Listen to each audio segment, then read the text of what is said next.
Estamos ahora en Naranjito. Como aquí. Llegaron un par de motoros más. Todo está lleno. Hay un par de guardias por ahí cerca. No sé si vengan pagados o no, pero yo creo que este video se va a dar largo, se va a dar como en dos partes, yo creo. Cuidado. 2021. La de Frankie, que le hizo nuevecita completa. Frankie, yo que tú una receta. Ah, ya vieron ahí.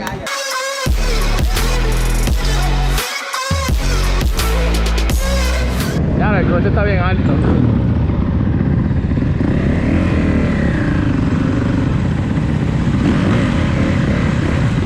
Ya, lo se siente bien fuertecita.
Aquí sí que no le doy nada.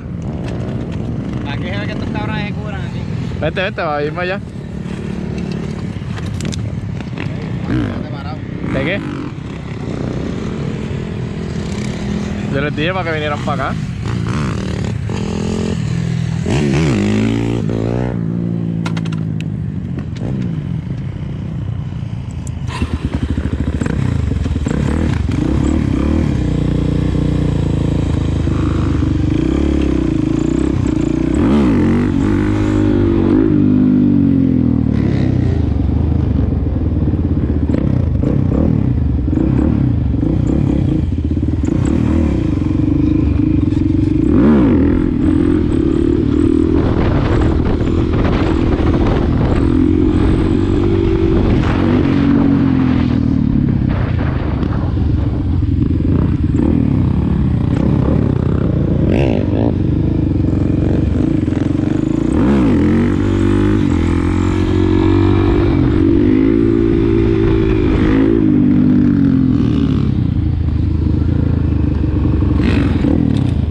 Estamos todos aquí. Vamos